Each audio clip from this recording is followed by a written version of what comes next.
Well, good evening, everyone. I now have 6 o'clock, and I would like to welcome everyone to the Newbern Board of Aldermen meeting for January 11th, the first meeting of the year. If you would, join me in a prayer. Heavenly Father, we just ask that tonight we do the work of our city that is needed, knowing that we have very difficult times right now. We just ask for your blessings and protection as we lead our city into the ensuing year. In your name we pray, amen. Amen. Would you join me in the Pledge of Allegiance to the flag of our country? I pledge allegiance to the flag of the United States of America and to the republic for which it stands, one nation, under God, indivisible, with liberty and justice for all. Madam Clerk, would you call the roll? Alderman Bingle. Here. Alderwoman Harris. Alderman Astor. Here. Mayor Outlaw. Here. Alderman Kinsey. Here. Alderman Best. Present. Alderman Odom. Here. Okay, is everybody good with the agenda? Any changes before we get going? At this time, do we have petitions of citizens?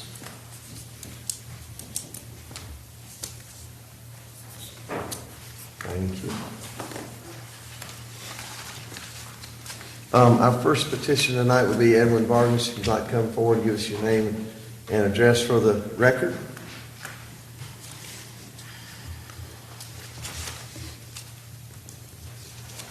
I'm Edwin Vargas from 119 Randomwood Lane in Newbern, North Carolina. Good evening, Board and Mayor. I'm coming to you because I watched, to my dismay on TV, New Year's Eve in downtown Newbern with 5,000 people in warm weather, not masks, no social distancing or anything. Right now, 44% of people in Craven County are not vaccinated.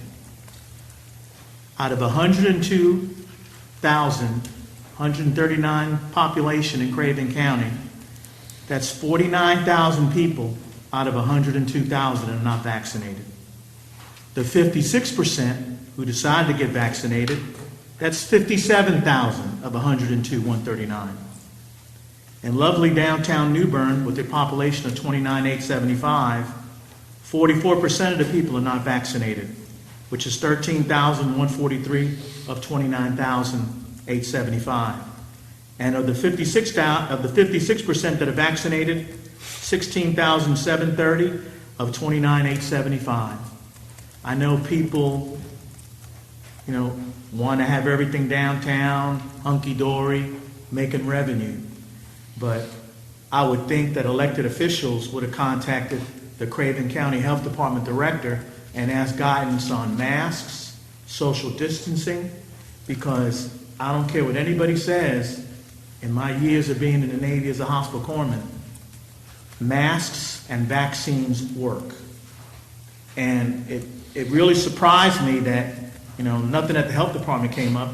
And when I spoke about this at the school board meeting, my same information, there was people there in dismay of going, I should get vaccinated, I shouldn't get vaccinated.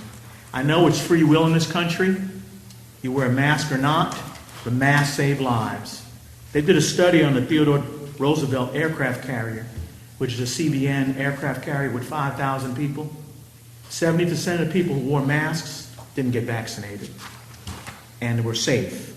The other 30%, vaccinated or not, they got sick. So I was just, in the future, if there's a large gathering in downtown, either, I see on the agenda here, there's a gathering at Ghent for Mardi Gras. If there's something that could be contacted with the health department to say, hey, masks are optional, mandatory, because I don't want to see nobody get sick. Because the people who are not get vaccinated in Craven County and don't have health care benefits, they hurt people like me who have health insurance that pay more when they run up a bill at a hospital for $500,000 that don't have insurance. That's all I have. Yes, sir. Thank you. Our next petition is Elizabeth Lane.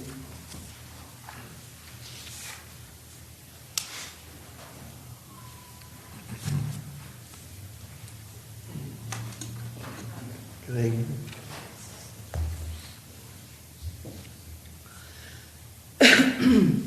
Good evening. My name is Elizabeth Lane.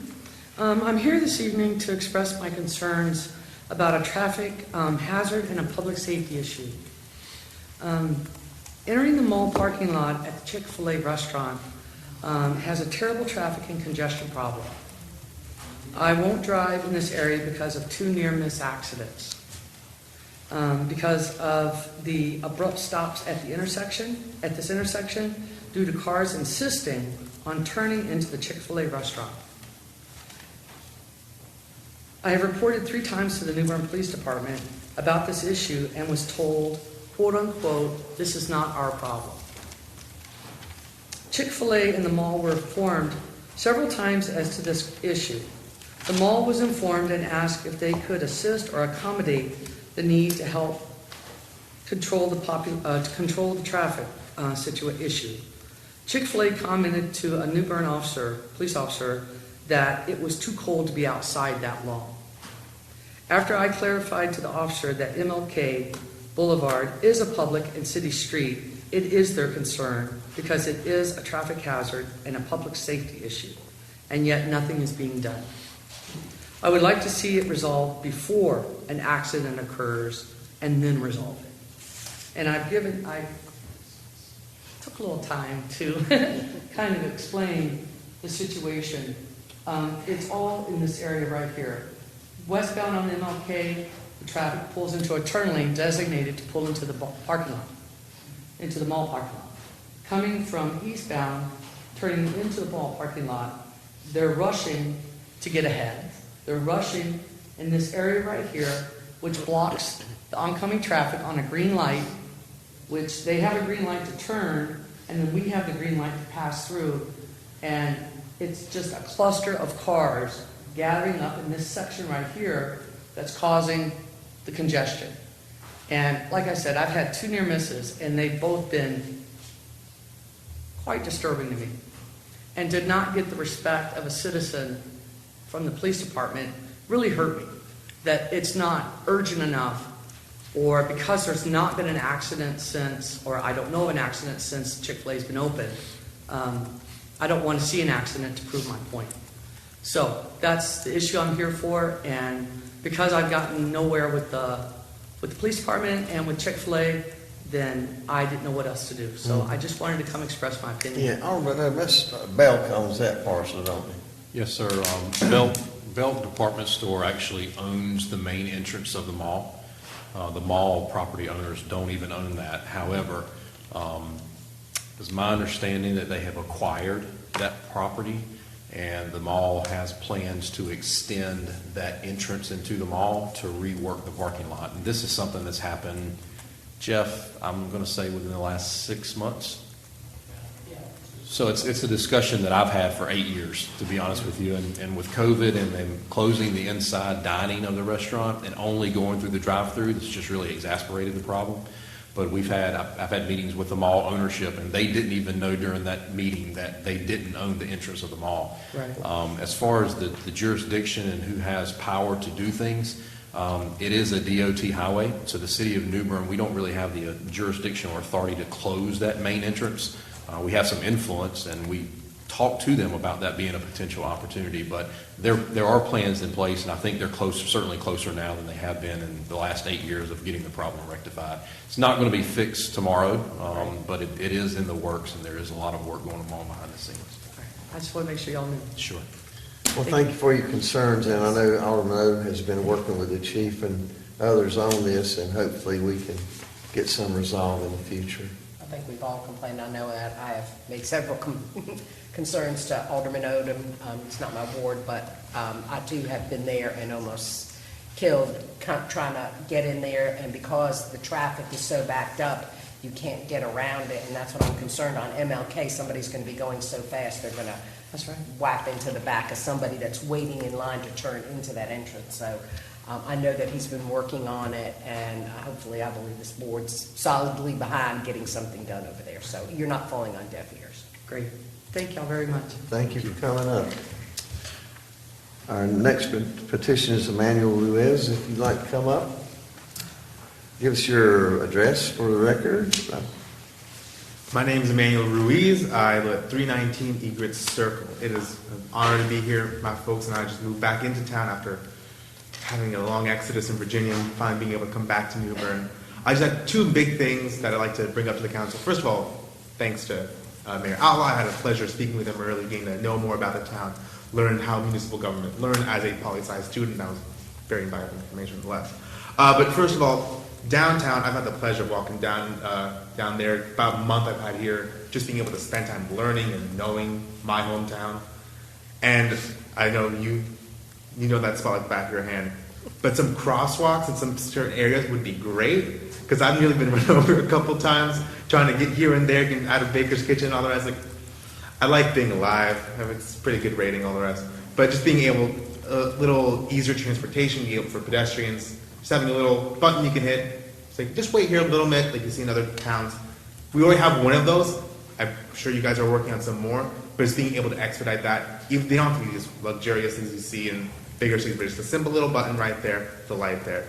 Secondly, about 8% of our city population is Hispanic.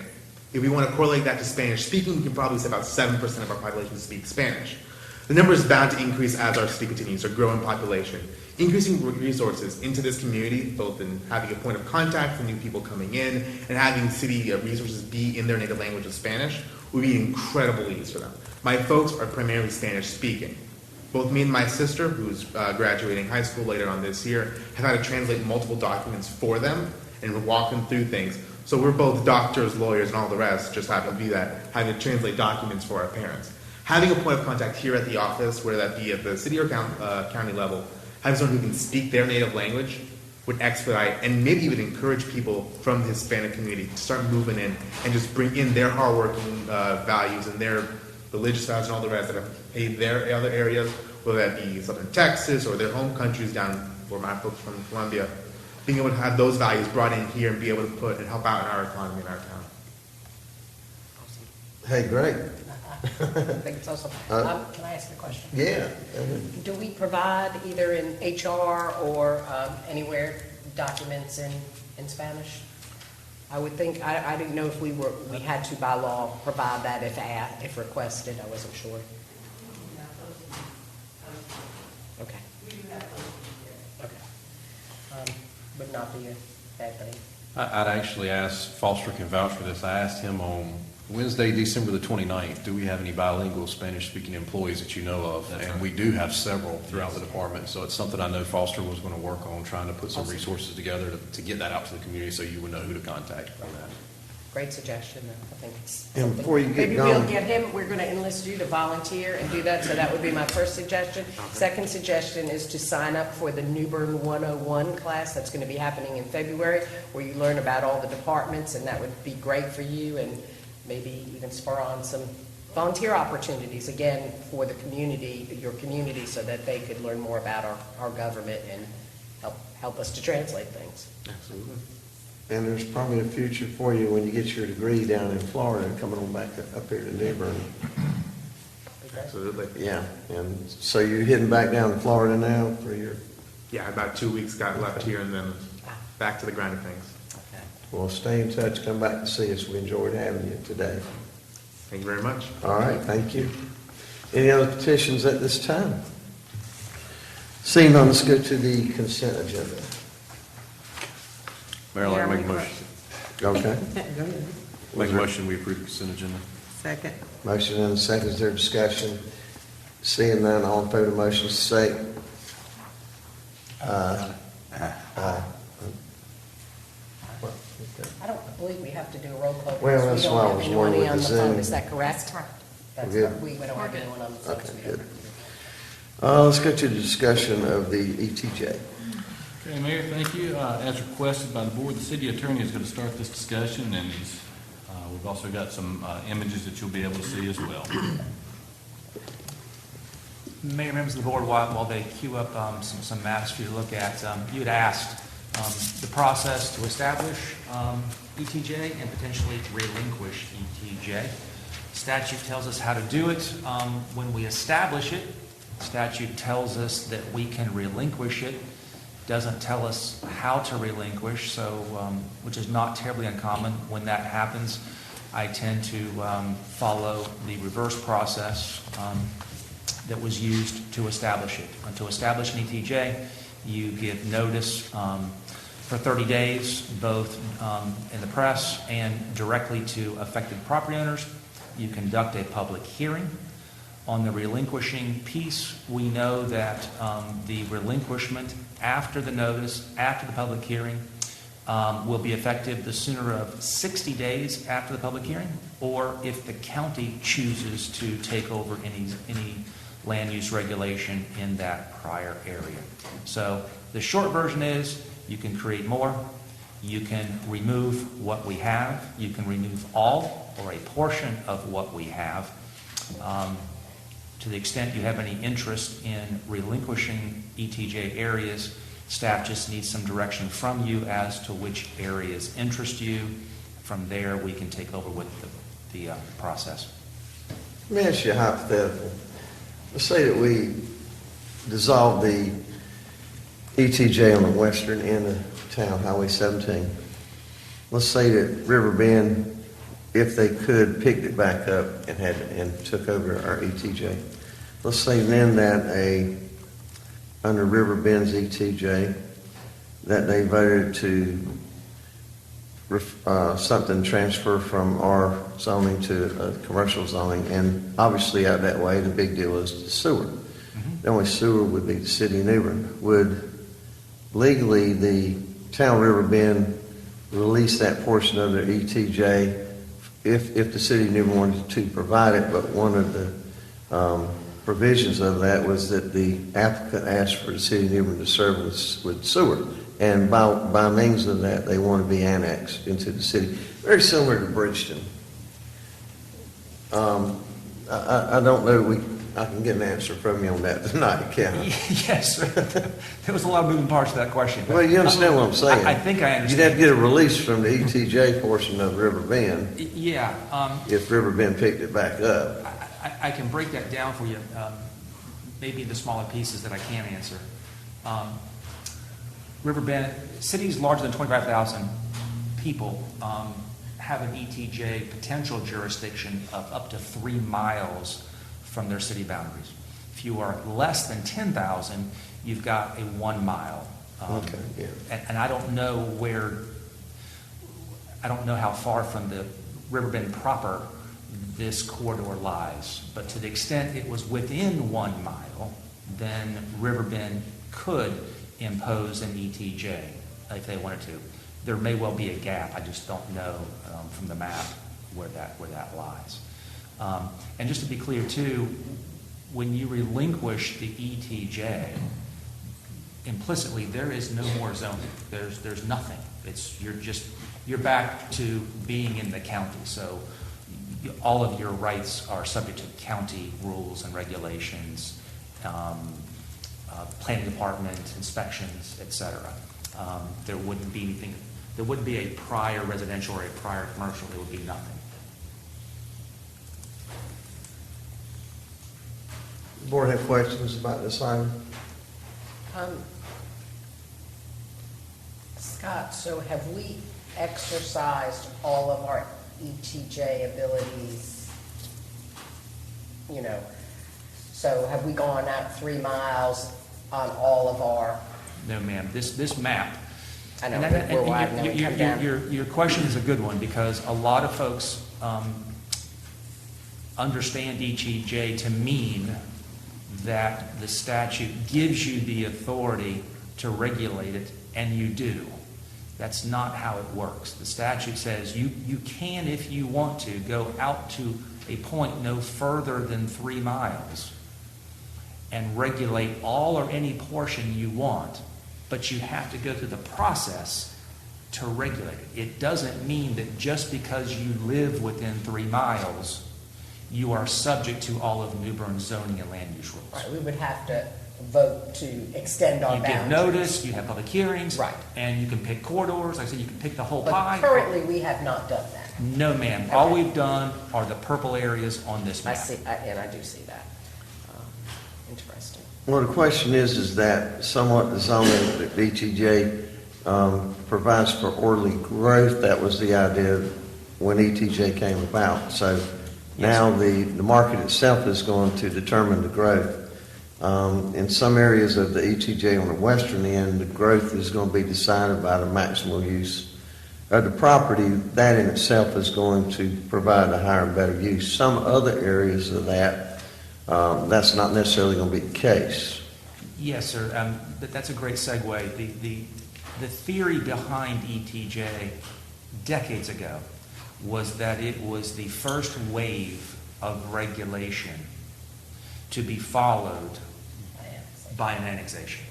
So you got folks used to it over a decade or two, and then as the local government grew, you would follow your ETJ with an annexation and keep growing out so that folks had a chance to adapt to the new rules. But certainly in North Carolina and across the South, annexations are generally unpopular. In Newbern, the last one I can recall was around 1992. It's not been the policy of any board I've represented to forcibly annex anyone. We do a lot of voluntary, but not forcibly. So if you're not going to come in behind that ETJ with an annexation, what happens is you have a landmass that you're responsible for administrating with all of the city resources. You're talking about city staff, inspections, all those resources go into this area to regulate it, and it's not a tax base. And it most likely never will be, because if you don't annex it, they're not going to be subject to these taxes.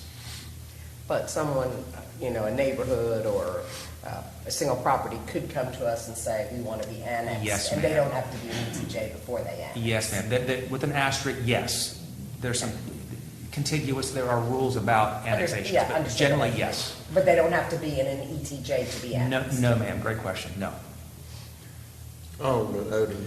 And Scott, on the map, the big purple mass that you see, really anything north of Craven Forest that's in the middle of that, all along the 70 corridor, anything that's going to be developed is going to require city utilities, so they're going to have to be asked to be annexed, correct? Yes, sir. So really the map is, I know the map is what it is, but it's really not that big of an area, because when all that gets developed, it's going to be in the city regardless, because they've got to have our services. Yes, sir. Scott, 770 eastbound, is the ETJ just on the first lot back on the highway there? Didn't we do that to control? I had that recollection, but when I saw Alice's map, the corridor was not as, in fact, it stops just across the bridge. I had it in my mind that the corridor ran south down Highway 70 toward Havelock. And I know there were discussions, there were high-level discussions, and obviously we never carried that out, and that's been a number of years ago. But we did cross over to Bridgepoint, and I believe that this includes the Outback, Alice? The Outback maybe. Yeah. I think the Outback is as far. Yes, the townhouses and Outback, as far as we went, we never went down the corridor. So Scott, so the distance is really not that long. What I just heard, that it could be anywhere from 2 to 3 miles. So it's a very short distance. Yes, sir. So with that being said, that's complicated to me, because here you're coming up saying that a person buying a piece of property, and they come in and say they want to do this and do that to it. And then you have another person saying, well, this right here is on my property line. And so with that being said, could that person there from that property line saying, I would like to be annexed into the city, could they do that? Generally, the general rule is if a parcel is contiguous to the city, and across the street counts, there's some exceptions, but generally contiguous, then they can always ask, and the city can always consider it. Just because you ask doesn't mean you as a board say yes, but they can ask, and you can certainly do that. What you can't do is you can't have islands and there's some math to the islands, but you generally don't have roaming islands that are not contiguous to the city. Oh, okay. Well, the whole problem that we're here discussing this is about, let's say again to my hypothetical. There's no ETJ. Property A, person buys it, they want to put a commercial improvement on it. Property B adjoining, the person wants to buy it and put a house on it. Yes, sir. Now, is the zoning board of the city of Newbern, or is the staff going to recommend to the board that when they want the sewer, that part of the request to be annexed into the city of Newbern, are you going to put a commercial zoning on the first one and a residential on the second one, or are you going to be consistent and not do spot zoning? Yes, sir, I see your question now. I prefer that when this board approves an annexation, that it also approves the zoning at the same time. I just prefer Yeah. that. You can delay the zoning, but I like to do it as a package so that there's no confusion, either between this board and or the property owner. So what's that going to look like 20 years up the road? Is there going to be an R10 and a C3 and an R10 and an R10 and a C3? How's that going to You're work? going to have the same burden that you always do when you deal with zoning requests now in that corridor. It's the same analysis. So if a person builds a home, are you going to put a C3 on it for consistency? Is that what's going to probably happen? That's going to be the question that I'll pitch back to you if the time comes. But yes, sir, that's the issue. If you in fact annex the property, and again, as Alderman Odom was saying, the current policy is if a person out of the city wants city services, then they have to ask to annex. You don't have to say yes to the annexation. All right. I think Alderman, you got a question? Is somebody else? You got a question? Yes. Go ahead. Back to my first question on 770 East Yes. in James City. Do we not regulate the billboard signs there as to how many billboard signs can be installed along that road? And if we do, which I thought Jeff might be a good one to answer the question, if we do, how are we doing if it's not in that ATJ? I don't know that we do. We don't. We don't? We stop at the Outback. Interesting, okay. Yeah. And then my second question is, just a few weeks ago, we had a lady up here that was complaining about a commercial property with a fence right down along, and we voted not to Right. extend the zoning to commercial. If we drop the ETJ, how will that affect that lady's property? Well, everyone will live in the county. Okay, so he could do what he wanted to. at that Everyone point in can time. do whatever they can do in the county. Okay. Yes, sir. Just a question. The Bridgepoint is fairly new. Do they not have city utilities? I I expect mean, they water do. and sewer? Right. I'm almost certain they do. Yes, Yeah. yes. Well, is there a But we reason didn't why? have that rule in place. No. When it was built, so it was built probably in the 90s? Yes, the And we policy, did not, there was no policy that said if you got water and sewer, you had to annex. We have that now, but. correct. Yeah, because I thought that was, same thing with the Outback. So when did the Bridgepoint Hotel get in the city limits? It had to be in the 90s sometime, in the mid-90s maybe, mid to late 90s. I just always don't recall. thought that it wasn't in the city limits, and you and I had this It's discussion. not in the city limits. I think it is. Blow that map up just a little bit. Bridgepoint is, the hotel is in the city limits. Yes. Oh, it so is. the blue that you're showing us here means city limits? I thought it meant ATJ. And the blue is the ETJ. The one square is the Outback Steakhouse and the other one is the condo. So the hotel and the new state employees credit union is in the city limits. Yes. And the condos is in the And the ETJ. Okay. Yeah, but Okay. then they self-requested that. That might have been during that DeGraffin project, It was. In the yeah, mid-2000s? but Bridgepoint was built before that. but those guys were going to buy that and tear that down, weren't they? Correct. It's a 2004, we did the ETJ. Yes, yeah, that makes sense. But the Bridgepoint was built. Oh, for sure, in much the earlier, yeah. Before that, yeah. Yeah.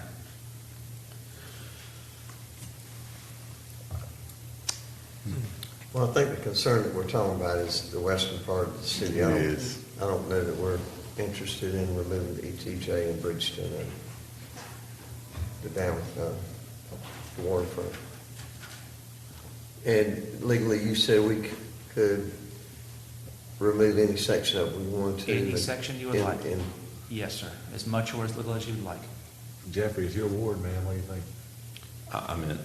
I think this whole conversation has been spurred because the folks in Rocky Run come here every time there's a rezoning request along a major commercial corridor, and they have the impression that they're within the city limits, and they're not. And, you know, Scott brought up a great point I never thought about, is all the resources that staff puts in from an inspection standpoint and planning and use, planning and zoning it's not taxable property.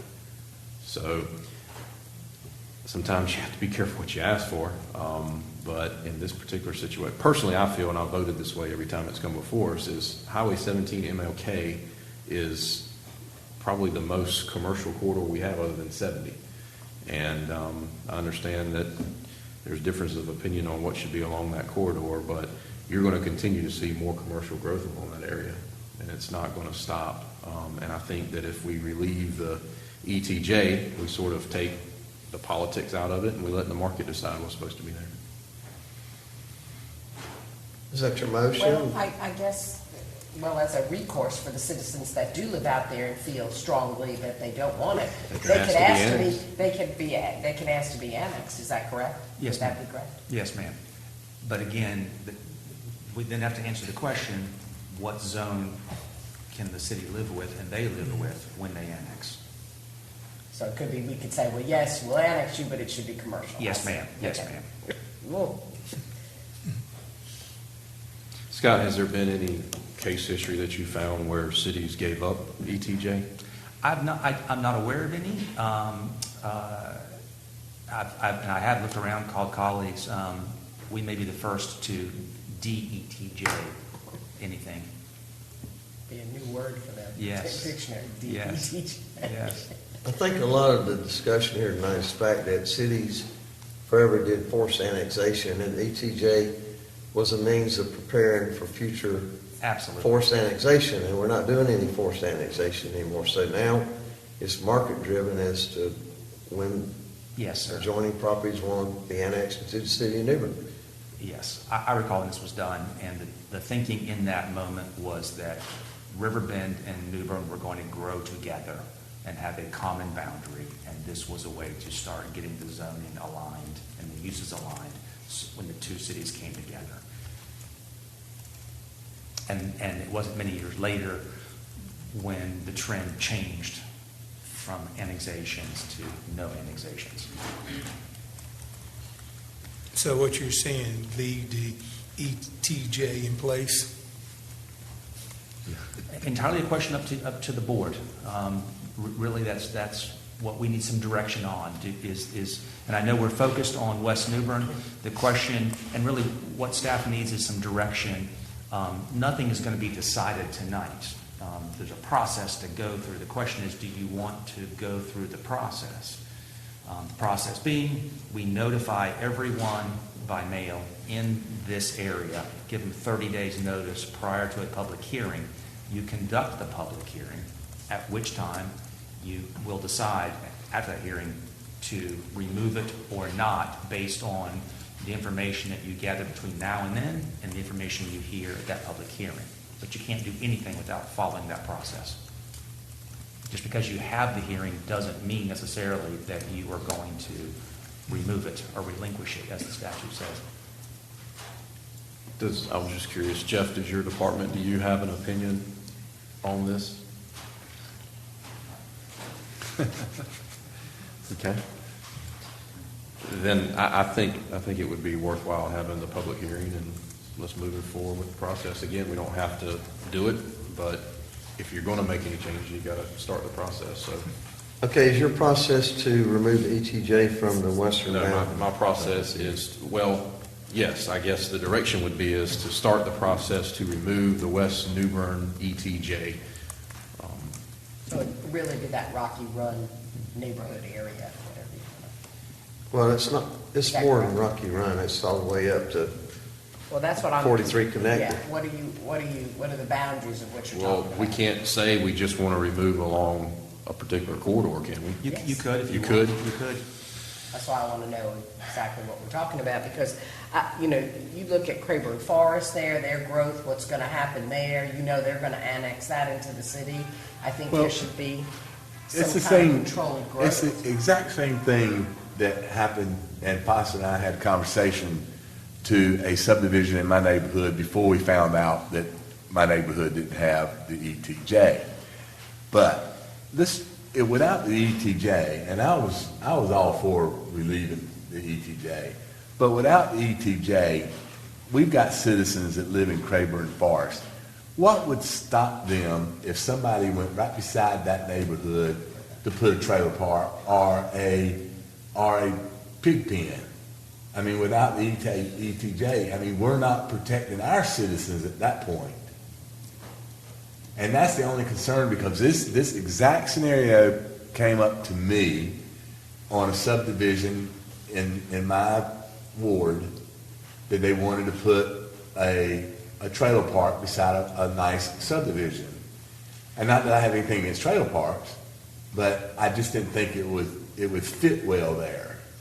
So, Jeff, that would be my only concern, is if somebody popped out there beside Craven Forest, and the possibilities of it happening is slim, because I think one person owns most of it anyway, and there's already plans on it being developed, I'm sure.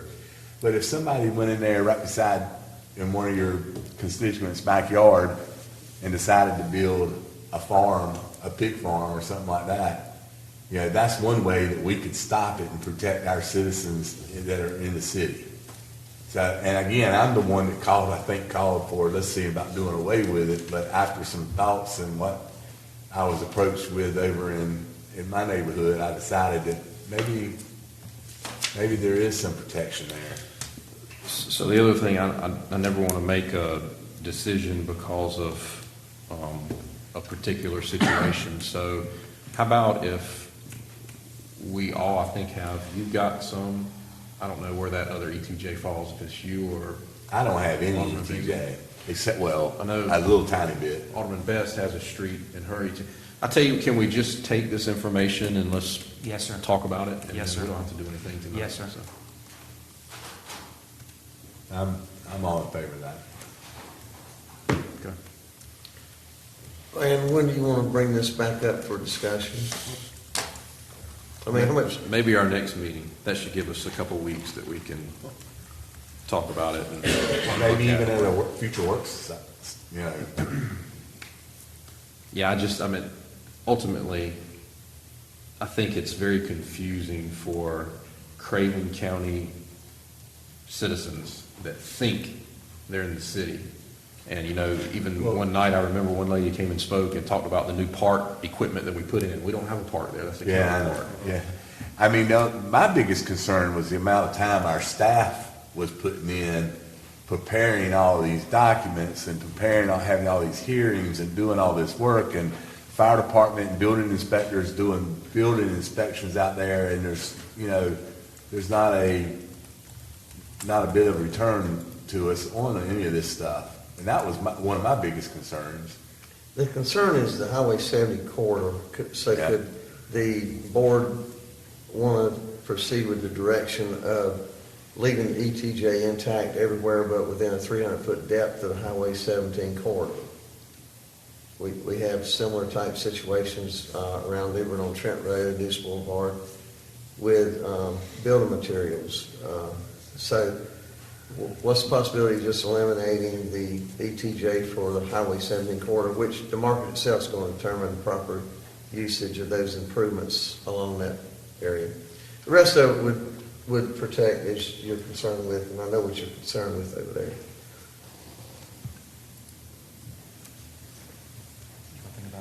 Yeah, I think we can. That's what the attorney said. So if we think about it, and then also, Scott, maybe since we're having a discussion, is if it's not too much trouble, we could get a map of what other opportunities could Yes, sir. be out there for ETJ. There may be some areas that, Yeah. focus has shifted over the years. Yes, sir. So, are we going to rediscuss this 2 weeks now? Or are we going to shoot for removing the ETJ on the corridor? I think we're going to rediscuss it in 2 weeks. Okay. Is there any other discussion of the site? Let's move to item number 8. Mayor, the next item is consider a resolution authorizing the execution of a contract for the architectural engineering services for the Stanley White Recreation Center. Back in November of 2021, we advertised for our RFQs. We received 4. Once we received those the 1st of December, staff reviewed them, scored them. The highest score was CPL, who actually did our concept plan and public input this past year as part of our environmental assessment process. At this time, we're recommending that the board approve the agreement. We have Kenneth Mayer with CPL here. Kenneth, come on up. He's happy to answer any questions you may have. Well, I mean, we can start the discussion off. Looks like All I want to it's, say is, can we do this, can we get this done by tomorrow? We've waited long enough, I'm ready to get this. yeah, well, go ahead, shit Alderman. moving. Are you finished? Almost. I'm talking about with the plans. I know. Well, I mean, I think the main thing, time is of the essence. We want to get the park built back. Anything from materials, from value engineering, if there's an alternative elastic product that something's holding up the job, we're going to be looking for means of remediation or mitigating situations like that. I know you could tell us, I'm sure, a lot of mostly HVAC related issues, I would say, as far as products. So, the citizens deserve a nice improvement back, and we're looking to hit a home run here and get it done as quick as we can. So, board, you guys have questions or anything? The only thing I would suggest too is I have the name and phone number of the gentleman that's in charge of Red Cross shelters for the state of North Carolina. Happens to be a friend of mine. He used to be the fire chief of Asheville Fire Department. His name is Robert Griffin. Are you by any chance familiar with him? I know the name. We work. Okay, and I can get you his phone number to save time for tonight, but we would like to see maybe if there's anything special that we could do to, in the design that would make this a good shelter for, during hurricanes. Make sure that it'll qualify, Yeah. meet all the standards. Yeah. Probably along those lines, if somebody from your firm, yourself, or whoever, I know the aldermen all have concerns that they, primarily just Red Cross Center. One of the big issues Alderwoman Harris had, she's not with us tonight, was when we had hurricane, a lot of 18-wheelers coming in, and it's not going to probably happen at Stanley White. We didn't have a ramp facility for these 18-wheelers to unload. So there are things, like alternative generators and things like that. We want to make sure we have that incorporated into the design, because when the next event happens, we're going to want this to be an emergency center. And with that in mind, ideas about tying in the Stanley White Center with proper greenways or sidewalks, whatever. State-of-the-art engineering associated with environmentally friendly products and pervious surfaces, etc. So does the board have other comments, concerns, questions to ask the I do. architect? Once you get into this thing in your calculations, you find out what size backup generator, emergency power generator is going to be needed. I've had some conversations with some state about possibly getting a generator through the state. Right, state purchase agreement. Well, actually through maybe some mitigation or something like that. So if you could just let us know in advance about the size of the generator and give us a little opportunity to work on that. I had a conversation, it's ironic, because I had a conversation with Dot Henderson about that today when she called me and was asking me how things were going on the projects. So once you find out what KW, I reckon that's the proper terminology, generator is going to take, give us a little opportunity before we go out on bids for that generator, or at least put an alternate in there, or put it as an alternate. I'm ready to go. Ms. Hughes, or the questions, the board's not asking that we need to be need to be asking or things you want to bring out tonight? I think if you could give us the direction to go ahead, and if you do approve this agreement, we've already got meetings scheduled to get started. I think it's wonderful. I have two quick questions. Who else bid this?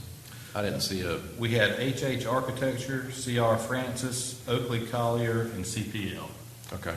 I didn't see the tally sheet or anything in our package. And then I assume that CPL knows our budget number, that they're not going to come back with. We have talked about that budget number, however, in the agreement, it talks about an assumptive budget, I believe, of $11.9 million. That was based on a 34,000 square foot building.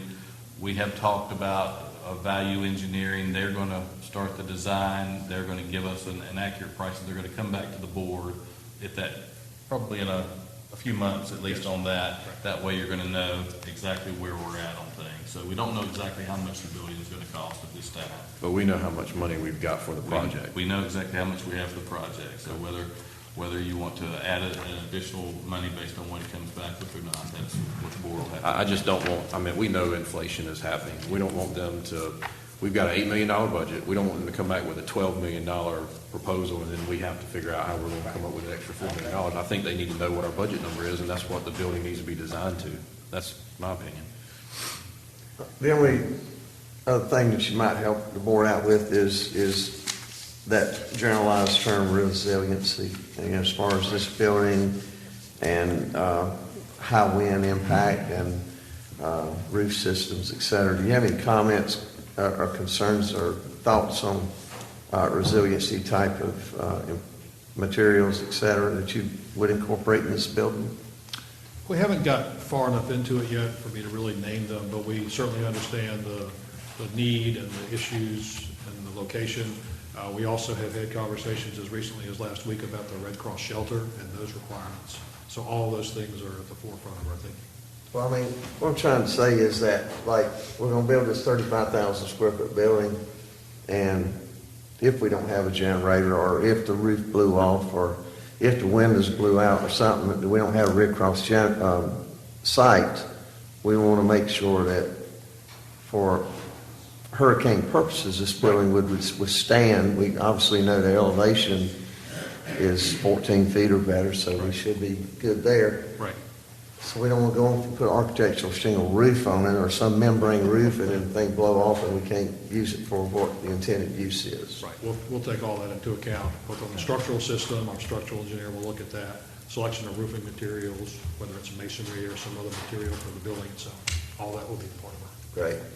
Based on the information you just received from the board members, what type of, that you can respond back to us? I'm sorry, could you repeat the question? Based on what the board members just asked you Yes, sir. about the needs that we're looking at, can you give me some feedback in one sentence that would help to give us some understanding based on what we shared with you, based on what our needs are and what you can do for us? Well, what I can say is everything you just described is part of our thinking and our design. And as we start the schematic design process next week, hopefully all of it will be at the forefront of what we do. You built rec centers before? Yes, sir. We have 3 in progress right now. Wow. Where are they located? Rollsville, just outside of Raleigh, Belmont, outside of Charlotte, and Kernersville, between Greensboro and Winston-Salem. Nice. Okay. What is the size of those buildings? Rollsville is about 16,000, Belmont's 50, Kernersville's 42,000. So it's a range. It's based on the number of gyms typically. So Rollsville's a single gym, Belmont's 2 gyms. Okay. Well, Mr. Mayor, if there's no other questions, I'd like to make a motion that we adopt a resolution authorizing the execution of a contract for architectural engineering services for the Stanley White Recreation Center. I second that motion. What a big step forward. About time, over 3 years in the making here. I just want to make a comment. I stand corrected. The tally sheet was in here. It was the last page. I didn't see it, so I wanted that to be clear. Thank you. Yeah, motion second. Is there further discussion? Let's have a roll call starting with Alderman Bingle. Alderman Bingle. Yes? Alderman Astor. Yes. Mayor Outlaw. Yes. Alderman Kinsey. Yes. Alderman Best. Yes. Alderman Odom. Yes. Thanks for being with us tonight. Thank you Appreciate for it. having me. We look forward to working with all of you. Yes. Look forward to working with you. Let's go to item number 9. Mayor, the next item is consider a resolution to approve a first amendment to license agreement with the North Carolina Railroad for the Union Station Train Depot. We originally entered into a license agreement back in 2012 with the depot for the purpose of rehabilitating that structure. We have since extended that license 2 times. We're asking to come back for a 3rd extension, which would be valid until December 31st of 2023. The goal is to continue working with the railroad and to rehab that facility in hopes of having a more permanent solution for that facility in the future. Alderman Bingle.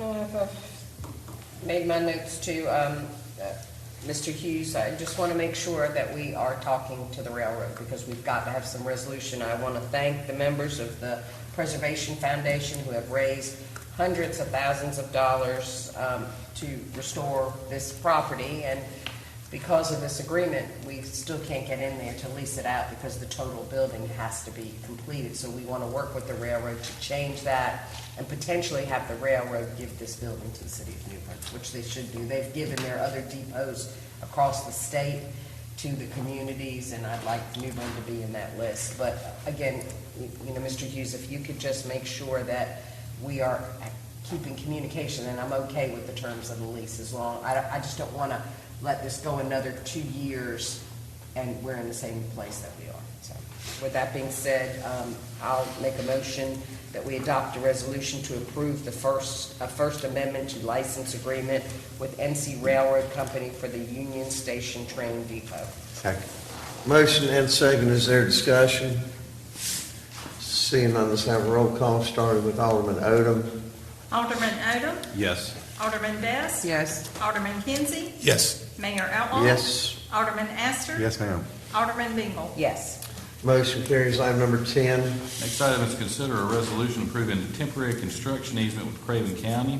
The county is updating a booster pump station located at the edge of Lawson Creek Park. As a result, the county needs a temporary construction easement for up to 36 months to perform this work.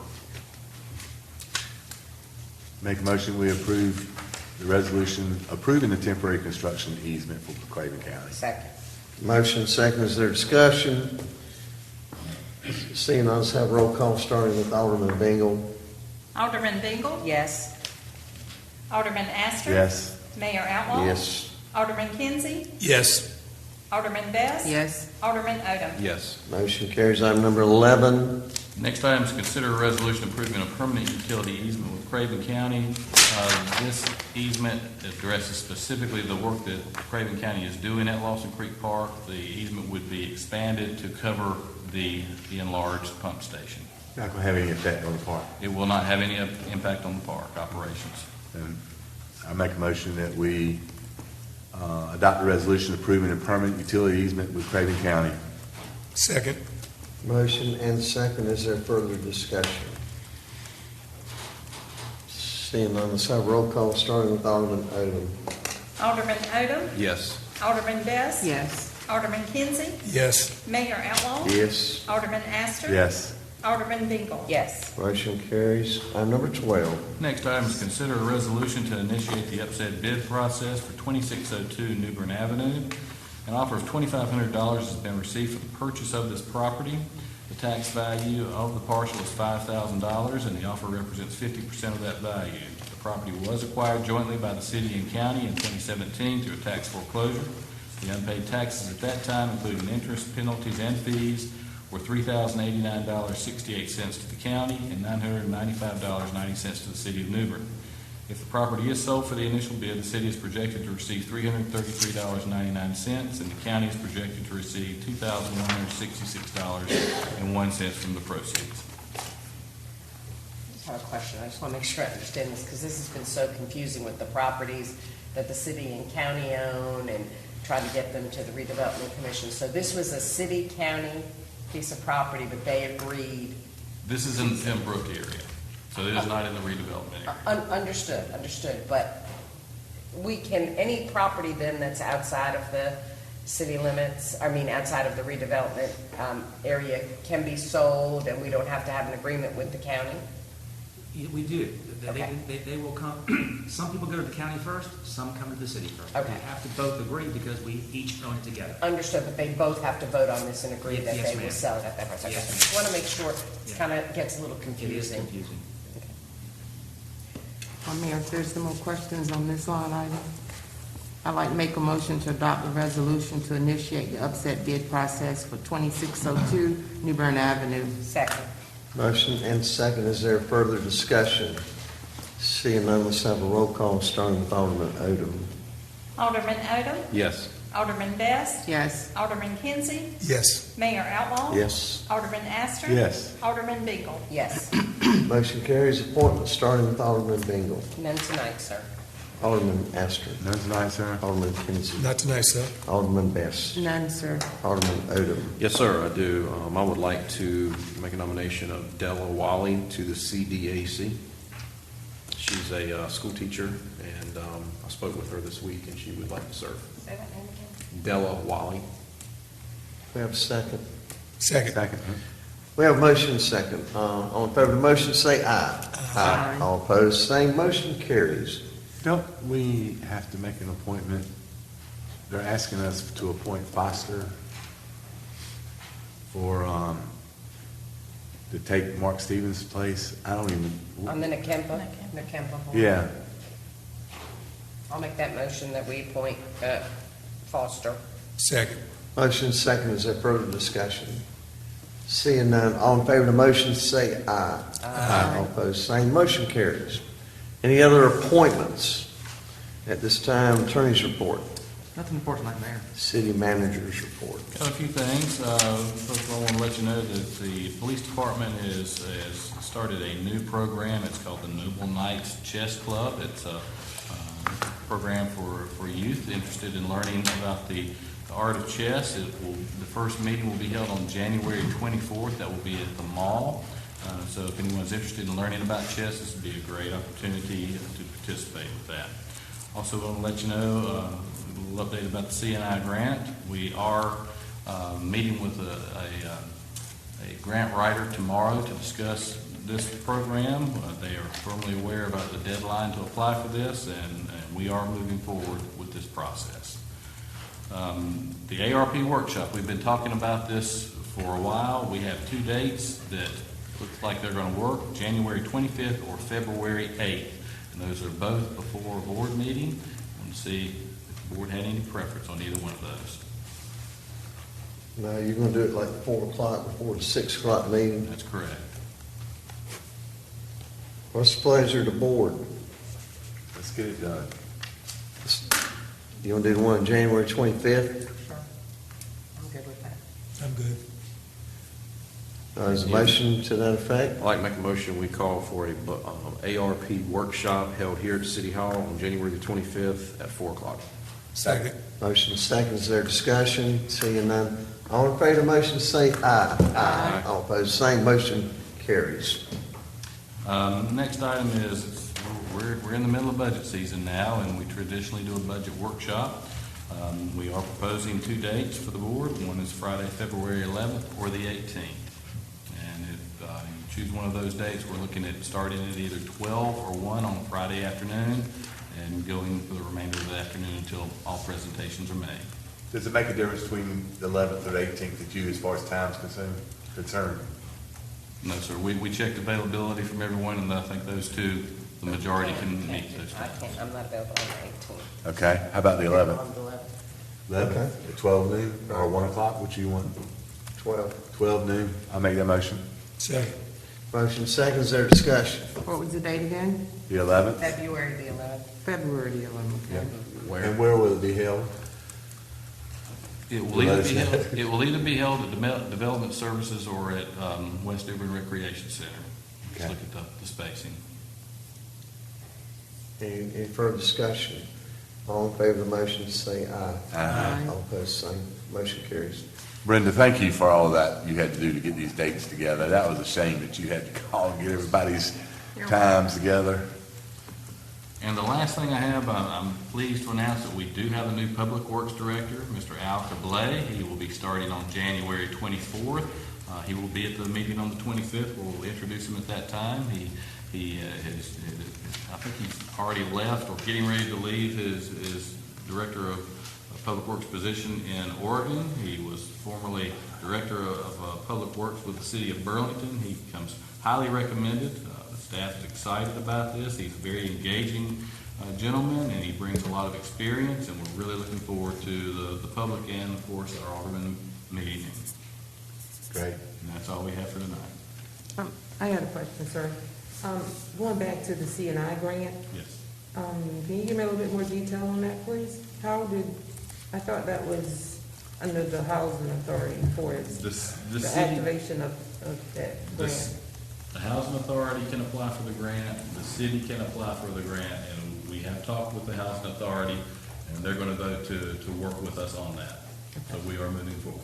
So, We are taking the lead on the grant, though. okay, so which department will be taking the lead on that? Are you leaving that up to the grant writer, or are you leaving it up to Mr. Ruggieri and his department, or your? Jeff Ruggieri, Amanda Olensalem will be working on this grant. We will also be working some with the housing authority, and our grant writer will be leading us through this.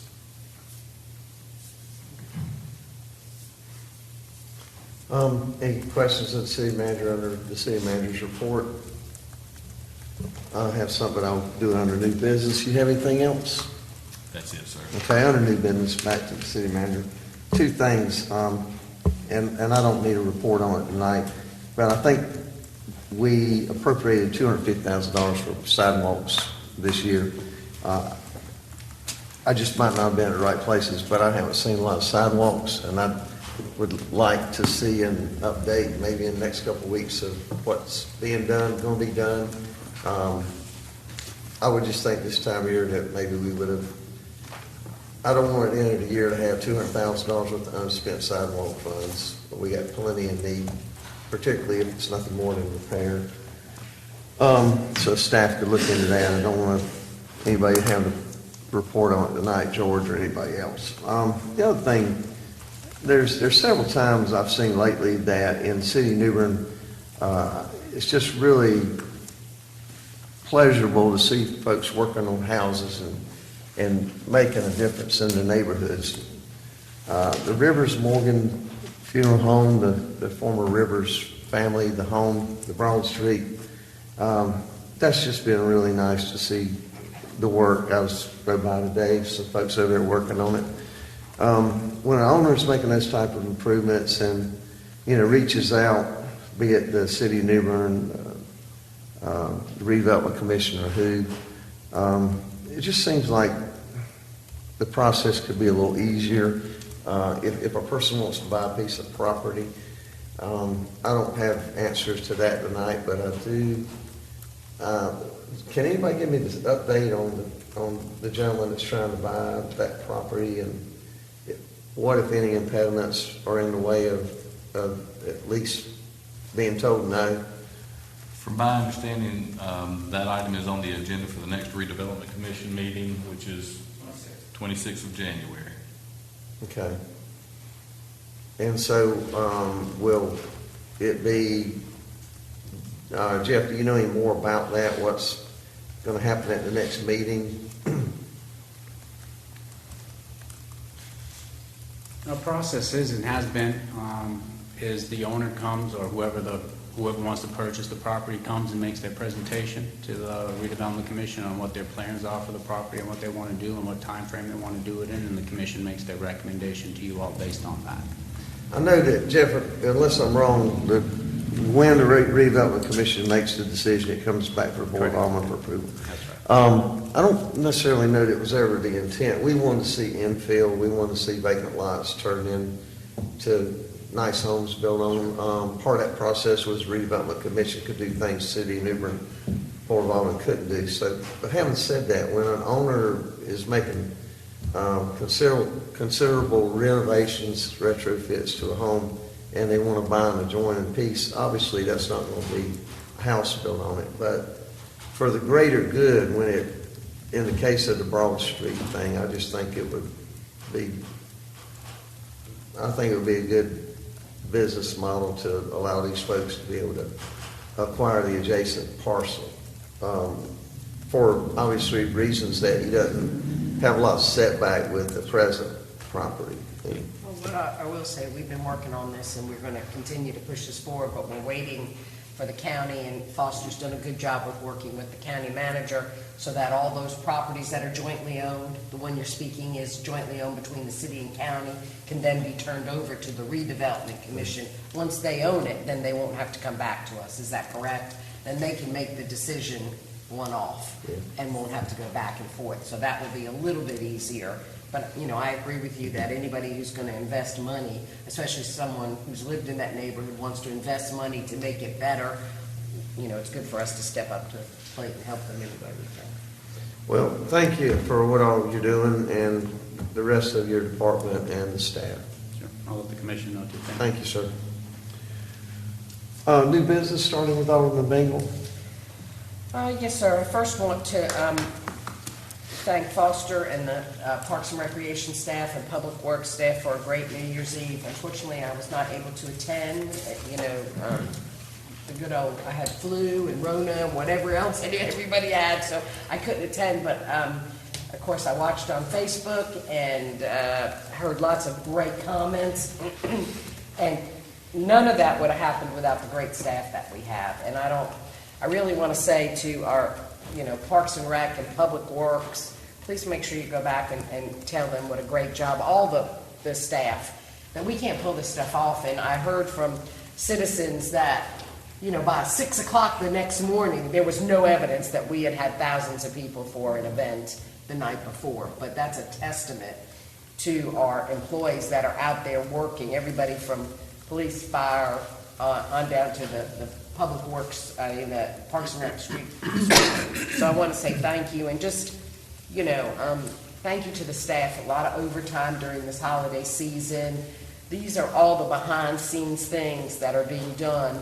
You know, our downtown and our city shines and sparkles, and the lights are pretty, but the man hours and the work that's going into that is incredible, and it's by the wonderful staff we have. And I want people, if you see our employees and our staff, just say thank you. I think that's all they want to hear is thank you. I tried to get them in the Pepsi store to give them a Pepsi, I will tell you that, but I think it's important that we say thank you to them. Next thing I want to mention is that one of the things that's really important to me, I've been working on, and actually went for a tour today with Mr. Williams. I'm very concerned about abatement issues and other issues within Ward 1. Of course, Ward 1 is some of the oldest neighborhoods in our city. And we are not protected. We don't have the luxury of HOAs and other things that protect the avenues and the streets and things like that. So it's up to citizens to bring to our attention parking issues, trash issues, other things. And, you know, it's really amazing that people don't take it seriously, some of our neighbors. You know, we have an issue in Riverside where we have an abatement issue on Avenue A. The person cited, what do? Move all their stuff to National Avenue because they can, because we don't have an ordinance in place. But I will tell you that I'm working on this, and I'm working with the city attorney. I'm going to work with the assistant city manager and our city manager to start changing some of our policies so that we can tighten things up, because we do have people working really hard and taking care of their properties and cleaning up. And when you have people who just don't care, it devalues their property. So I hope I can work with some of the aldermen and the other neighborhoods that surround the first ward that are these older neighborhoods, again, without the luxury of HOAs and different things to make that happen. But I think it's really important that we do that. The third and last thing that I have is many of us know Amanda Banks, who is the driving force between Very Merry Christmas, better known as Elf Twinkle Toes. And many of you know that her daughter Auburn, who is 15 years old, was diagnosed before Christmas with an inoperable brain tumor on the brainstem. This morning at 5:30, she got really sick and aspirated, and they've had to put her on a ventilator. She is invited right now because they didn't have a bed at Chapel Hill.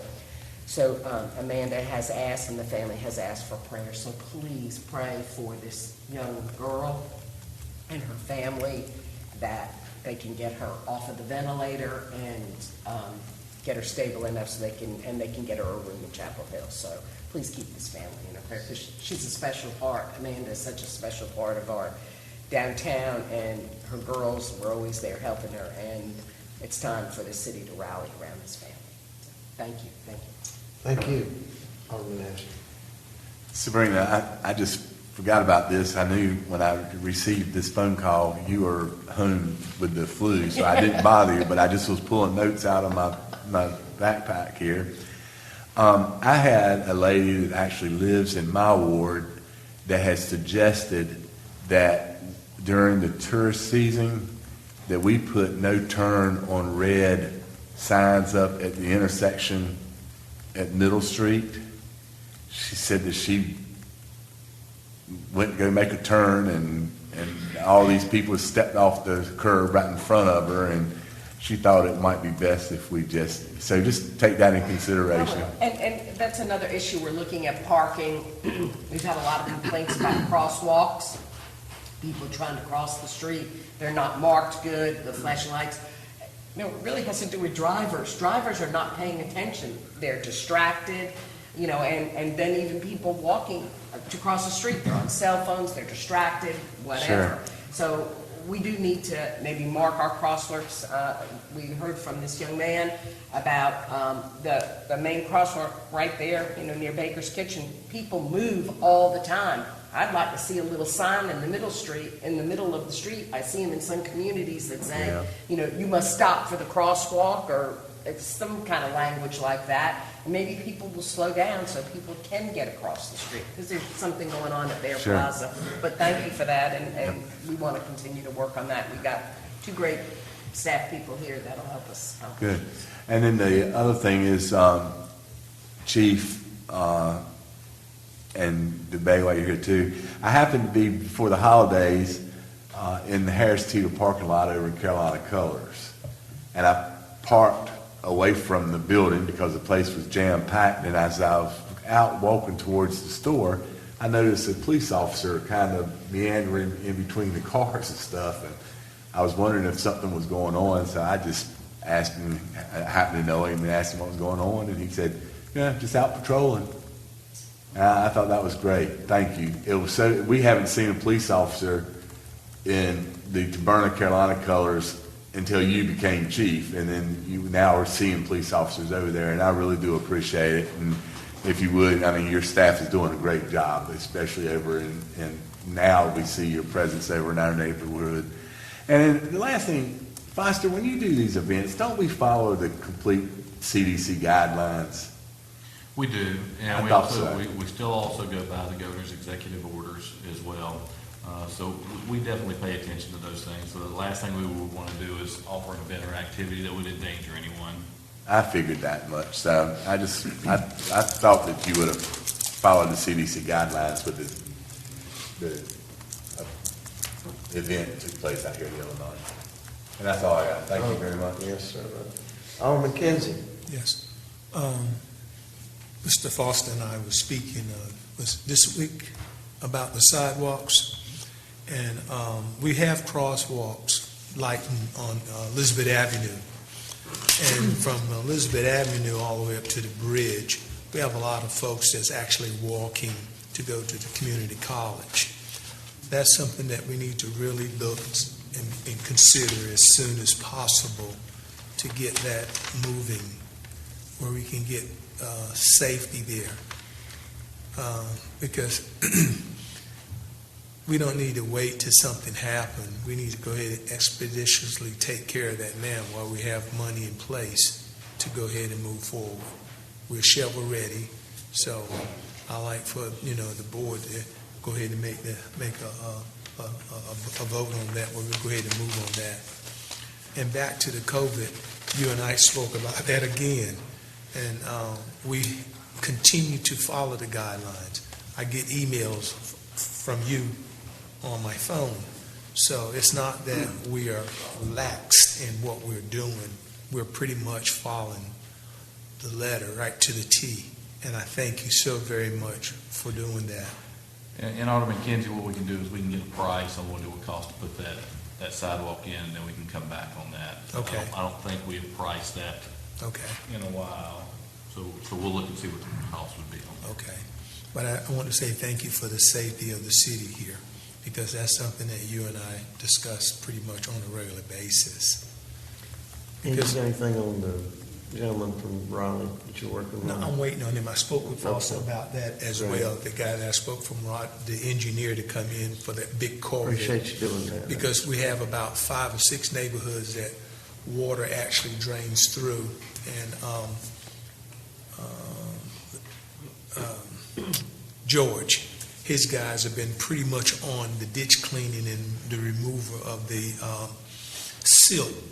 So they've been pretty much on that. And getting back to the captain here, I seen him walking through the community, you know, and then he has a couple of guys to ride bikes. You know, I guess they were checking up on him, but they told me they wasn't. They were just riding through the neighborhood. And Chief, I want to thank you so very much. And Chief, he's been meeting with a lot of the communities, with the neighborhood, with the community leaders, answering questions for them. And I really appreciate that. So we're pretty much on top of everything.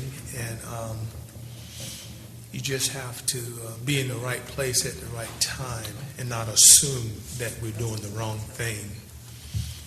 Thank you, sir. Okay, thank you. Alderman Best. Yes, sir.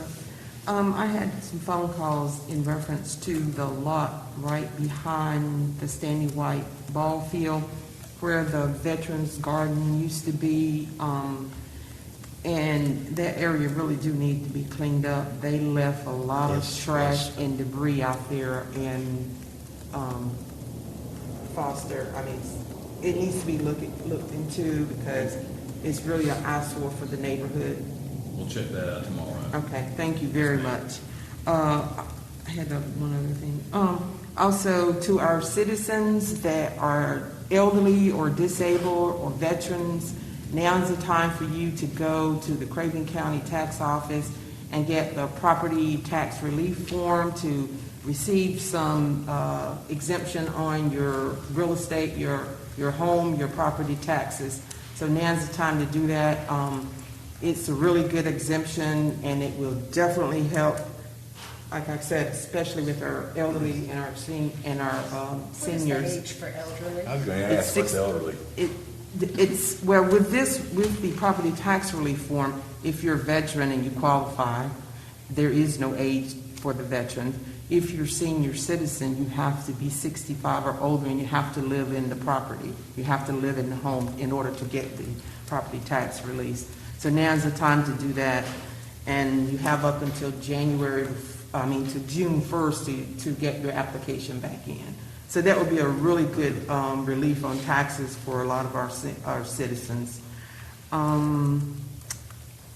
The last thing I want to mention is that starting this year off, I think we need to take a deeper dive and look at what we can do for our employees for it. We've got a budget session coming up, and to try to at least give our employees a bigger raise than what we've been doing in the past.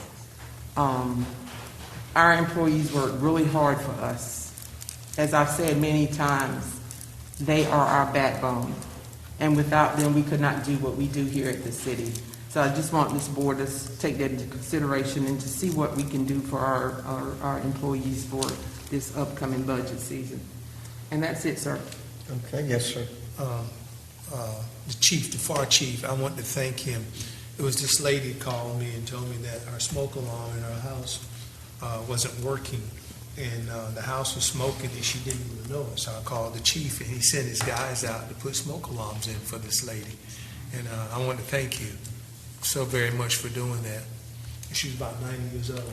And, I mean, he didn't, I just thought maybe I'd, share it with him. And the lady said, they're here at my house now. I said, it's the fire. She said, no, it's no smoke in here. It's just the alarms going off. That was nice. And thank you so very much for that, sir. Alderman Odom. Yes, sir, Mayor, just two quick things. Someone reached out to me, actually, they reached out to my wife. She is with the Newbern Youth Lacrosse League, and she says that they have a program that allows certain folks that would qualify, that they can play for free.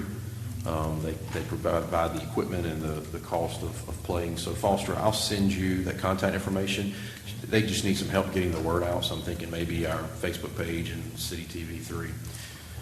And then just a reminder that on January the 22nd at the National Cemetery at 8 a.m. is the Wreath retirement ceremony.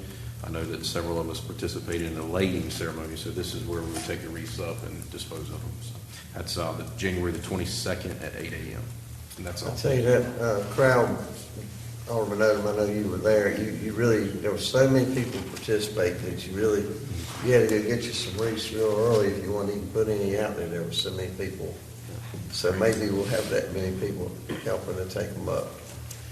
Any other alderman have anything else for the good of the city at this time? Seeing none, do we need a closed session tonight? Yes, Mayor, on two matters, pursuant to 143, 1311A3 to maintain our attorney-client privilege, pursuant to 143, 1311A6 to discuss a personnel matter, and then pursuant to 143, 1311A5 to discuss the potential acquisition of real property. So moved.